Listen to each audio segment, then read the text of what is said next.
I want to start by first saying I wish we weren't having this hearing today. I wish there was no question over the management of the RFS or the Environmental Protections Agency's ability to implement the RFS as Congress intended. But unfortunately, we're in a place where EPA has created, I think in some ways unknowingly, uncertainty to our biofuels producers, from corn ethanol to biodiesel to cellulosic ethanol producers. And this uncertainty and lack of predictability is costing us investments. It's costing us environmentally, and it's costing us jobs.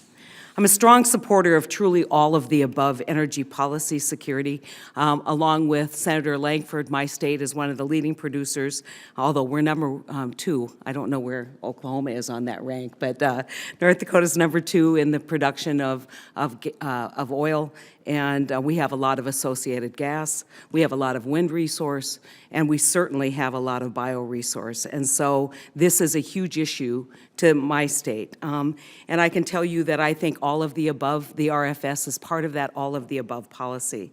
When we look at what RFS means to my state of North Dakota alone, the industry represents $2.5 billion in annual economic output, almost 9,000 jobs. In Oklahoma, the RFS helped create about 4,300 jobs. In Wisconsin, 4.2 million in economic output with over 19,000 jobs. And in Iowa, obviously a major ethanol and biofuels producer, 19.3 billion with almost 74,000 jobs in the mix. And so I think I could go on. I think these numbers are important to highlight because the RFS is critical to our economy, and that's why it's so important that it be administered correctly as Congress intended. I'm glad the EPA finally released the new proposed rules for 2014. Obviously, late. I don't think anyone can say releasing those numbers in 15 where there isn't finality to the rule, and won't be until the end of 15. 14 rules were not timely. I don't think there's any doubt about it, and that has created a great amount of disruption. But I do want to take and praise this important first step, and I want to thank Ms. McCabe for her leadership in making that happen. Unfortunately, the proposal continues to ignore congressional intent and reduces congressionally mandated blended volumes, citing availability of distribution capacity. The statute only allows for an inadequate supply waiver for domestic biofuel supply and not a distribution capacity waiver.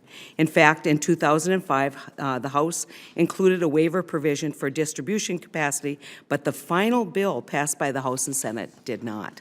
So I hope when the EPA puts out its final rule this November, they will toss out this flawed and disallowed reasoning and return to the management of the program to the way Congress actually intended. If they do that, the program will work just fine as it did in the first years of the RFS. I think certainty needs to be our top concern when it comes to federal regulation, legislation, or anything else that we do here in Washington. And certainly on this committee, we spend a lot of time talking about predictability and certainty as essential components to a proper business environment. Providing that certainty for our producers and businesses is absolutely critical so that they can plan long-term and grow their business.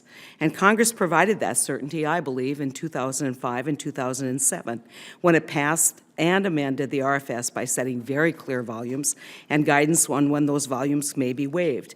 The best way to get back on track and provide certainty, I think, is to follow these very clear congressional mandates.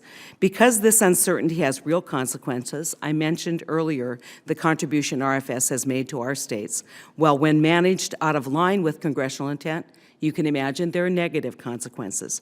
In fact, the advanced and cellulosic biofuel sectors have already lost $13.7 billion in investments due to EPA's delay. For biofuels, 54 plants in 30 states have closed or idled because of the lack of certainty from EPA. In 2014, nearly 80% of U.S. biofuel producers scaled back production, and almost 6 in 10 idled production altogether. I know this as a certainty because our Velva, North Dakota biodiesel plant stalled production in biodiesel for the first part of 2015. However, I must emphasize again that this is not a problem with the RFS, but rather rather a problem with the administration of the RFS. As one testimony for the record noted, EPA's failure to issue RFS rules in a timely manner that is consistent with the law should not be misconstrued as a sign that the program is broken. Up until 2013, the program worked as intended to spur innovation and growth in the advanced and cellulosic biofuel space. So I look forward to hearing from Ms. McCabe on EPA's past successes of administration of the program and how they can get back to those past successes. And I would say I think I'm particularly interested in the process and how that process can be amended. This is not a hearing to talk about whether we should repeal or in any way adjust the RFS, but what we can do to make this program administered in a way that provides certainty. So thank you, Ms. McCabe, for showing up, and thank you, Mr. Chairman, for the opportunity to offer a statement. First off, I don't think we know what volumes of cellulosic ethanol can be produced because we haven't given the market certainty. And so we've stalled out investment. And so I don't accept that somehow there won't be enough supply to meet the standards. And so let's not presuppose or prejudge that discussion in terms of what's going to happen in the marketplace. But I'd rather get back to the rule that we're talking about and debating. I think I mentioned it in my opening comments, and Senator Ernst followed on that and kind of walking through EPA's legal authority to basically deviate from the statutory mandates. And when you said the legal justification is inadequate domestic supply, I think most ethanol producers would tell you, to them, domestic supply means the supply of ethanol, and there's plenty, certainly of biodiesel, in the marketplace. In fact, we stalled biodiesel. We shut down biodiesel facilities because we didn't have enough access to the market. So to me, inadequate domestic supply means what it means to anybody who would read it, which is the supply of the product, the fuel. When you say you can use that language to basically justify a refueling infrastructure waiver, did you look at the legislative history in 2005 when the House language pretty clearly addressed this by saying, based on the determination that there's an inadequate domestic waivers, based on the determination that there's an inadequate domestic supply or distribution capacity to meet the requirement. What does it tell you if amended out of that is distribution capacity and all you have is domestic supply? What would that inform you in terms of the legislative history? Well, Senator, what I need to look at is the language in the statute. What it tells me is that there was... also, if you're going to, I think broadly read the language inadequate domestic supply and read it in what I would consider a fairly twisted way, you should look to the legislative history. That's what lawyers do. That's what judges do. They look, what was the intent of Congress? And when Congress repealed the language or rejected the language in their final analysis, distribution capacity, what does that mean? What does that rejection mean? Well, to me, it means that there was discussion and there was interest in this issue specifically from at least some members, and that language did not end up in the statute. And what does it mean for lawyers when there's language that's proposed on one side, you go to conference and you eliminate or take out language? It means that's not the intent of Congress to use that for waiver. You can't bootstrap the domestic supply language to deal with refueling infrastructure.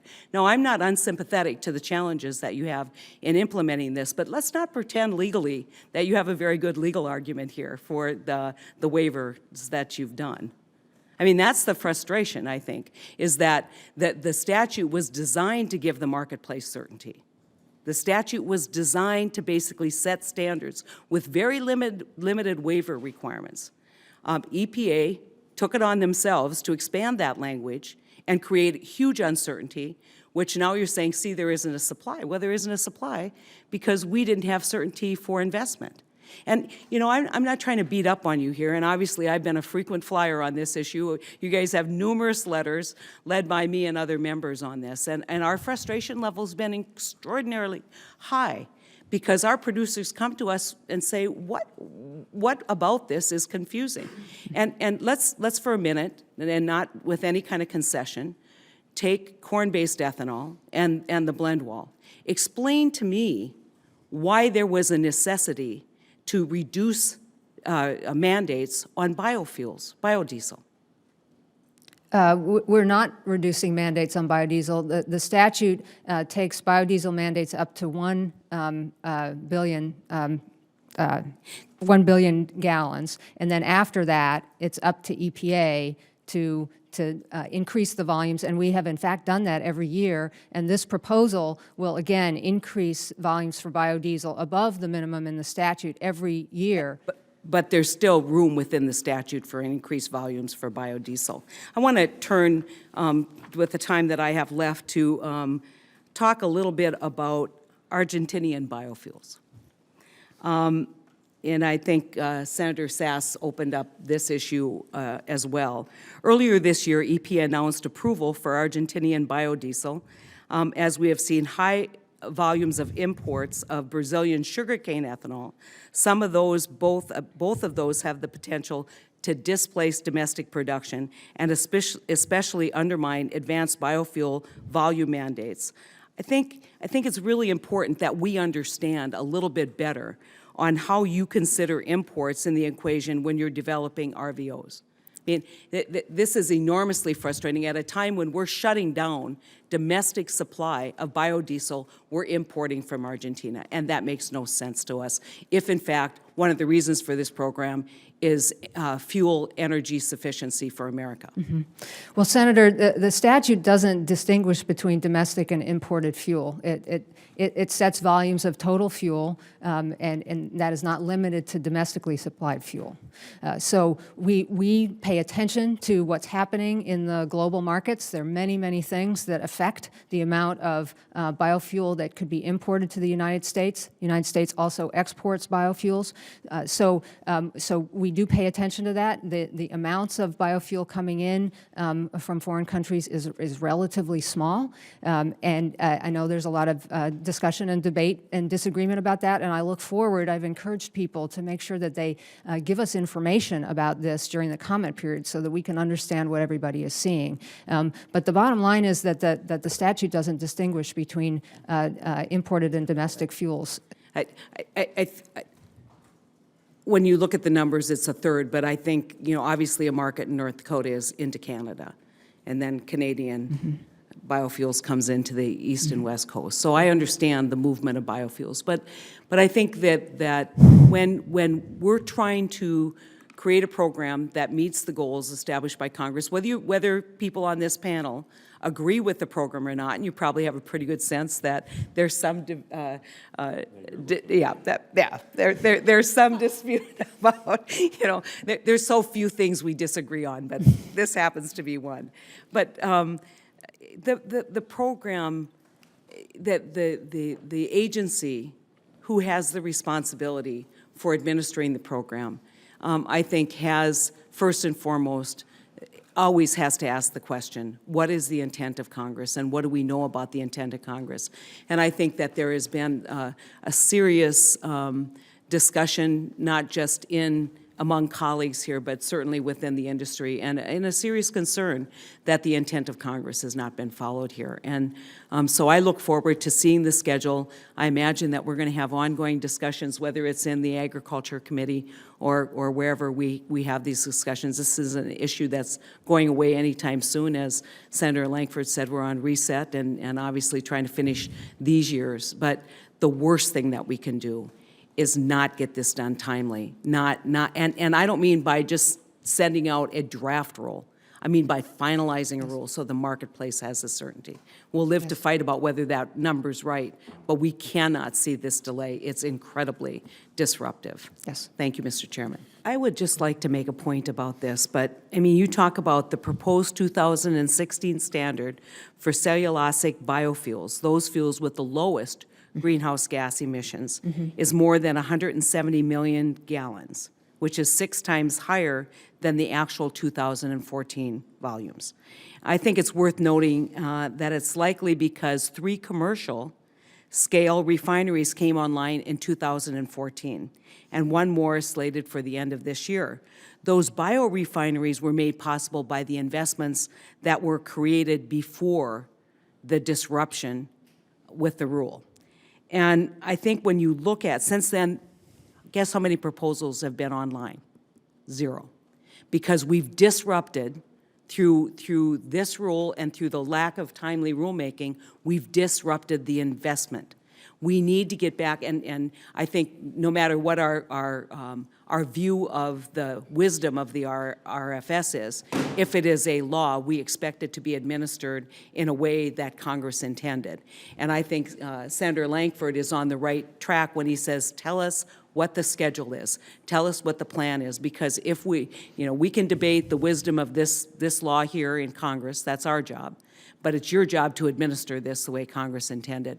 And that means doing it timely, because I think we can meet these standards if the investors out there know that they will have access to the market. And so it is just critically important that we not automatically assume that we're going to have a crisis on cellulosic biofuels or ethanol before we actually give the certainty to the market and let the market produce. I want to, as long as we're talking about cars, if you look at an analysis, and I think Senator Langford alluded to engines, and we obviously have had a great deal of discussion in the Ag Committee, including NASCAR drivers who come in and swear by this as a fuel source. So I think that the jury certainly isn't back on that issue. Or a $3 million NASCAR vehicle.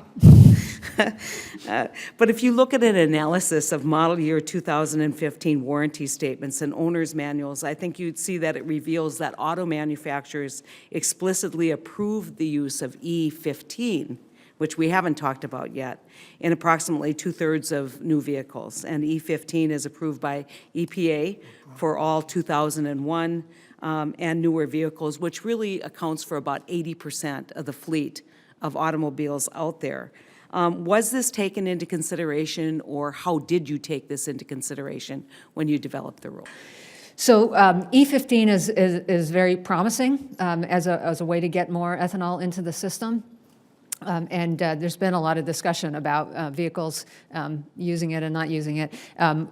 There's relatively little getting into the system now. I think there are fewer than 100 stations across the country that are offering E15. Again, I think that this is an issue that we all need to be focused on, how we can increase people's use of this fuel.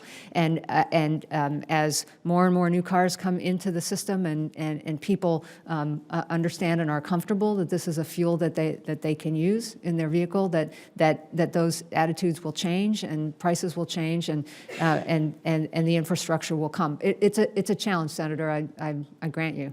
I think if you looked at the chart that Senator Ernst just showed you, what behind that you would see is a partnership with state governments, basically providing incentives to build out the infrastructure, doing the things that we need to do on a state-based level.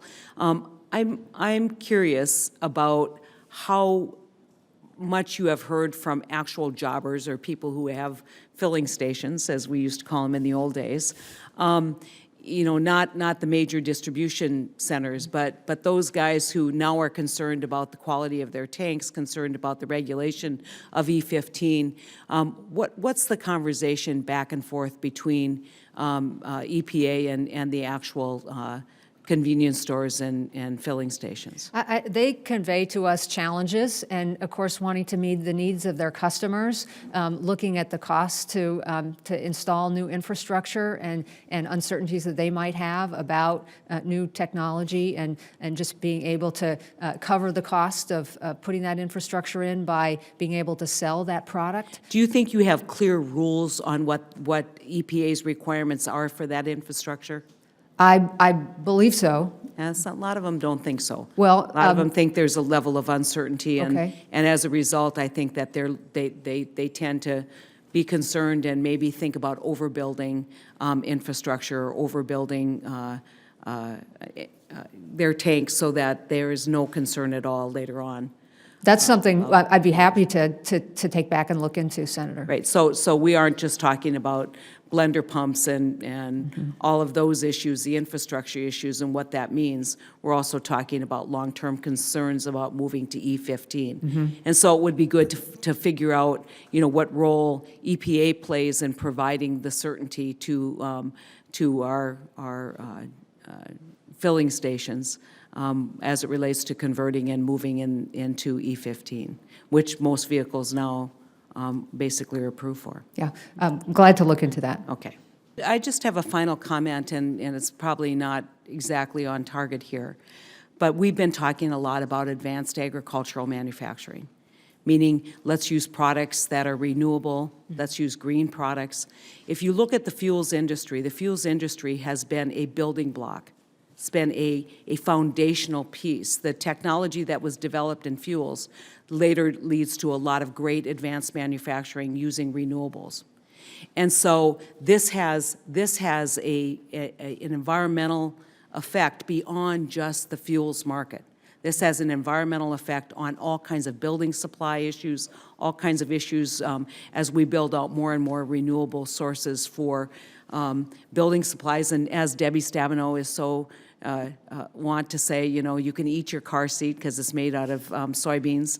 And so I think this has been an industry that's been very beneficial to the United States of America, and I think beneficial to consumers. And we want to make sure that when Congress has a policy, and it pretty clearly states these are the reasons for waivers, that the agency who's responsible follows that policy. Now, like I said, I'm not unsympathetic, but in part, this was to drive the infrastructure. And when you retreat from the number, it has the opposite effect. And it just creates a spiral to a place where we don't want to be, because that would not be a place that would be consistent with congressional intent.